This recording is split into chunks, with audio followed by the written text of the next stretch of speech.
6h, 9h. Europe 1 matin. Bonjour Henri Guénaud. Bonjour. Merci d'être en direct pour la grande interview sur CNews et sur Europe 1. François Bayrou a dévoilé lundi son gouvernement. Quel regard vous portez sur cette équipe? Est-ce que vous êtes de ceux qui disent enfin des poids lourds dans ce gouvernement, ou plutôt c'est les revenants comme certains l'estiment? Alors d'abord un mot sur la façon dont ça s'est passé, parce que je pense que ça va peser sur l'image du gouvernement.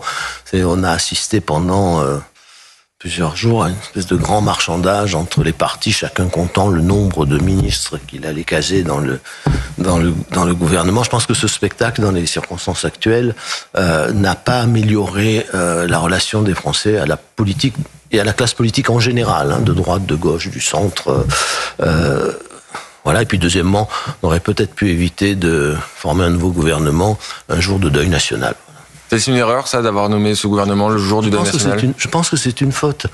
Voilà, c'est une faute qui n'a pas l'air de troubler le microcosme politique ni l'actualité en continu. Mais quand même, c'est très rare, le deuil national. Le président de la République prend sur lui de décréter un deuil national. Il y a des dizaines, on ne sait pas encore très bien combien, de victimes, des milliers de blessés à Mayotte. Je pense que la moindre des choses eût été de sanctuariser cette journée. Voilà, alors qu'on a passé la journée à attendre le gouvernement et non pas à penser aux Maoris. Je pense qu'on n'a pas fait le geste, et on n'a pas mis sur ce geste ces paroles qu'il fallait pour manifester ça depuis le début d'ailleurs de la crise à Mayotte, manifester notre solidarité, notre compassion à nos compatriotes mahorais, dont je rappelle, contrairement aux mots du président de la République, ils sont en France, ils sont la France. C'est-à-dire, on ne peut pas leur dire heureusement que la France vous aide. Vous n'iriez pas dire ça aux habitants des Alpes-Maritimes. Cette référence au déplacement du président de la République sur place, qui avait dit qu'ils étaient plus aidés que le reste des pays dans l'océan Indien. Si on en revient... Oui, mais c'est pas un pays, c'est pas une colonie, c'est un département français. Voilà, c'est juste... Et je pense qu'il avait besoin d'un peu plus de respect et de considération. C'était l'occasion de le faire. Voilà, bon, ça n'a pas été fait. Si on en revient au gouvernement, l'une des nominations les plus commentées, c'est celle de Gérald Darmanin. Il a effectué ses premiers pas en tant que ministre de la Justice hier, déplacement à Amiens puis dans l'Oise. Il va former avec Bruno Retailleau un tandem police-justice que l'on n'a pas vu depuis longtemps. Au moins, les violons seront accordés entre les deux hommes qui se connaissent d'ailleurs. Est-ce que vous estimez qu'ils sont en mesure de faire bouger les lignes sur des sujets qui sont très importants pour les Français, les sujets de sécurité, d'immigration, de réponse pénale? D'abord le tandem. Alors tous les deux sont des hommes politiques expérimentés. Gérald Darmanin a une longue expérience ministérielle depuis l'arrivée d'Emmanuel Macron à l'Élysée.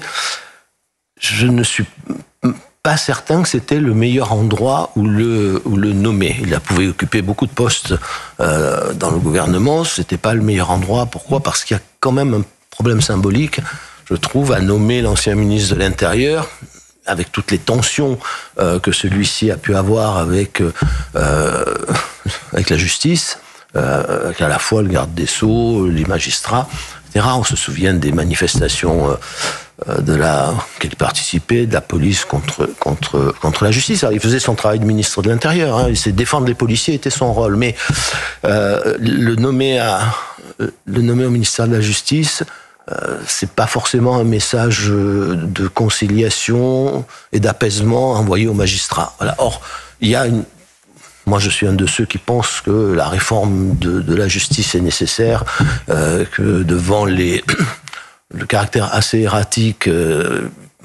parfois difficilement compréhensible des jurisprudences, quel que soit le domaine, qu'elle soit vis-à-vis des politiques, vis-à-vis des voyous, il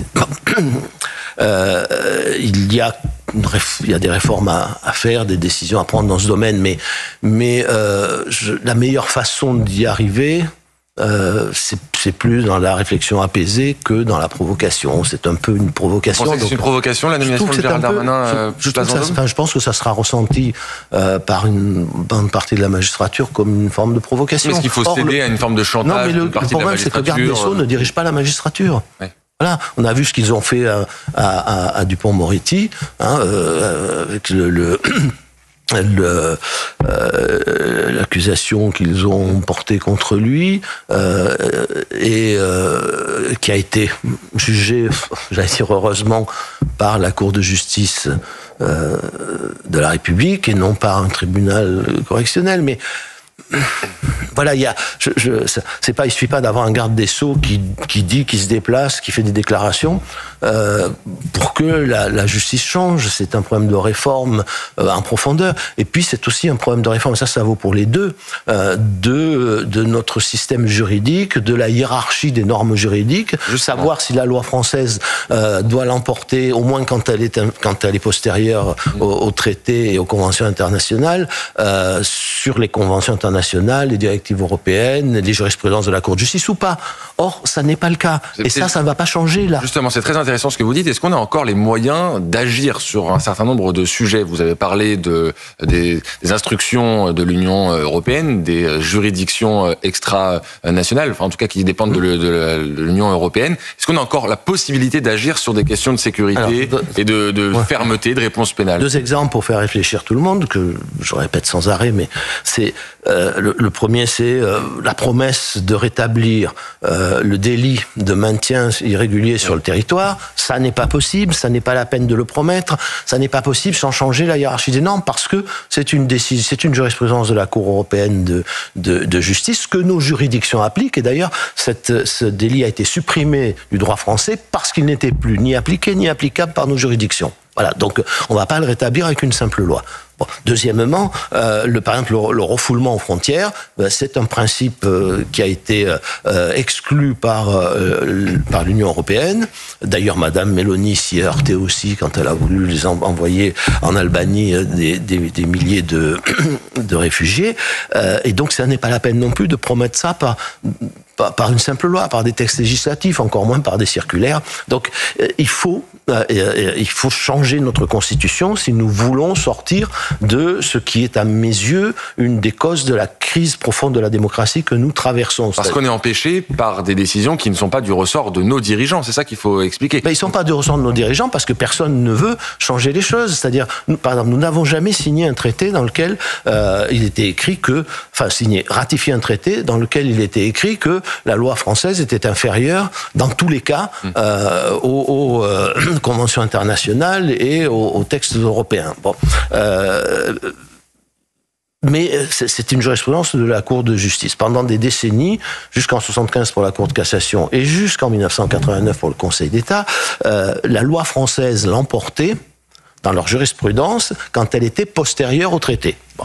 Alors après, ils sont revenus à une autre lecture de la Constitution. L'article 55 dit que les traités sont supérieurs à la loi.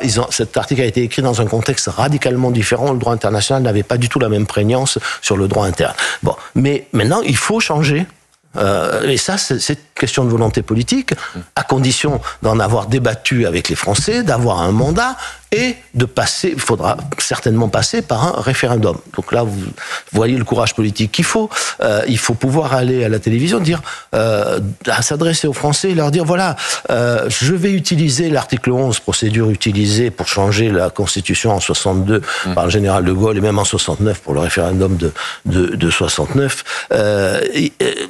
C'est vous qui allez trancher, parce que les juristes, le Conseil constitutionnel ont l'air de considérer qu'on ne change pas la Constitution de cette façon, mais par l'article 89 qui oblige à avoir l'accord des 2 chambres en même temps, puis après de passer devant le Congrès ou d'aller ensuite au référendum. Bon. Mais ça, c'est de la politique, c'est pas. Nous ne pouvons pas. La souveraineté. Mais il faut le décider. Il faudrait que le président de la République assume ce choix. Assume ça et que le peuple tranche.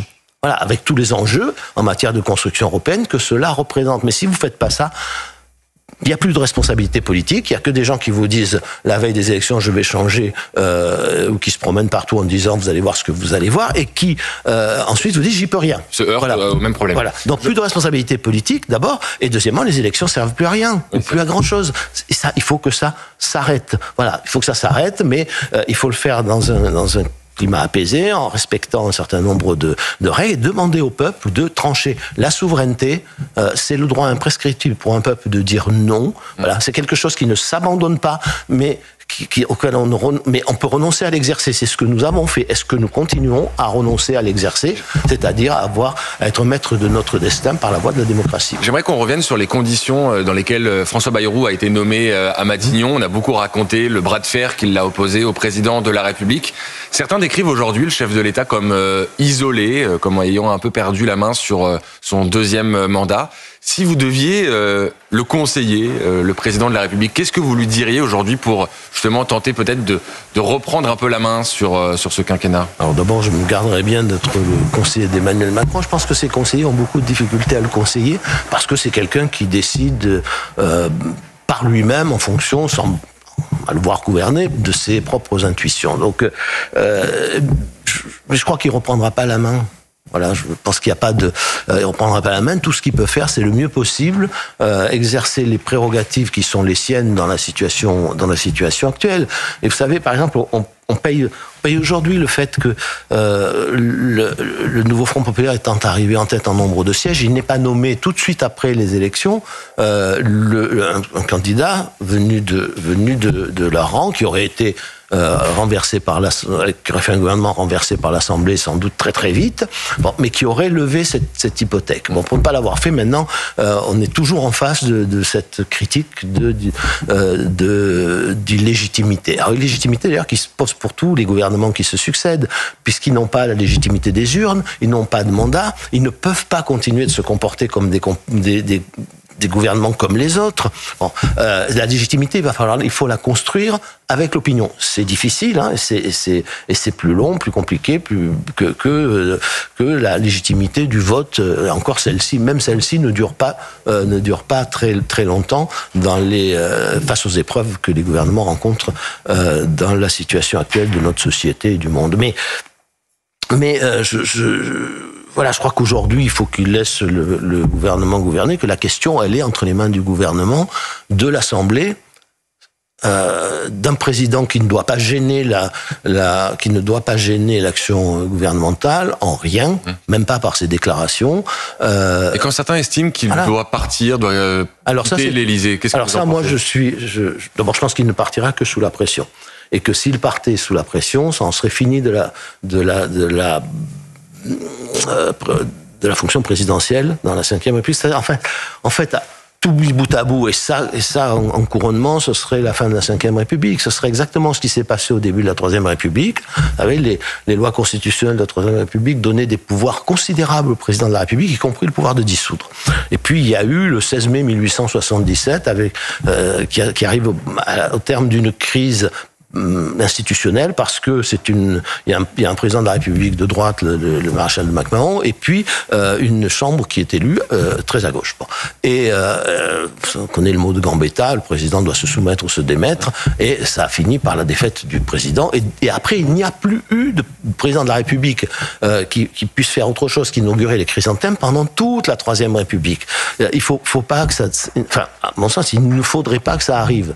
Maintenant, la pression peut devenir très très forte si le toboggan ministériel s'engage, comme il s'est engagé sous la quatrième. On est au même... François Bayrou peut être le dernier Premier ministre d'Emmanuel Macron. Est-ce que la chute éventuelle de François Bayrou peut entraîner le président? Tout est possible, mais honnêtement, je ne le souhaite pas. Ça n'est pas une solution. Je sais bien que beaucoup de gens veulent mettre les institutions de la Ve République par terre, mais pourquoi faire? Pour revenir à la quatrième, à la troisième, pour revenir à toutes les républiques qui ont fini dans le désastre et dans le drame. Voilà, dans la situation actuelle, il faut préserver ces institutions, mais cela peut arriver, la pression peut devenir très forte, parce que il n'est pas exclu que ce gouvernement, et puis même d'autres qui suivraient, soient engagés sur ce toboggan. On est déjà en 2 ans à une moyenne qui est celle de la Quatrième République. La Quatrième République, c'est des gouvernements en moyenne de 6 mois, quand on fait le compte. Et là, on en est au 4e gouvernement en 2 ans. Voilà. Merci beaucoup, Henri Guénaud, d'avoir répondu à mes questions ce matin. C'était votre grande interview en direct sur CNews et sur Europe 1.